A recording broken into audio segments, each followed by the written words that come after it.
हिरण्यवर्णां हरिणीं सुवर्णरजतस्रजाम् चन्द्रां हिरण्मयीं लक्ष्मीं जातवेदो म आवह तां आवह जातवेदो लक्ष्मीमनपगामिनीं यस्यां हिरण्यं विन्देयं गामश्वं पुरुषानहम् अश्वपूर्वां रथमध्यां हस्तिनादप्रबोधिनीं श्रियं देवीमुपभये श्रीर्मा देवी जुषताम्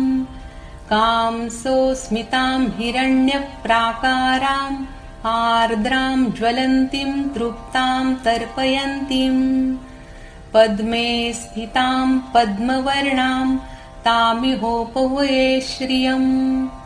चन्द्रां प्रभासां यशसा ज्वलन्तीं श्रियं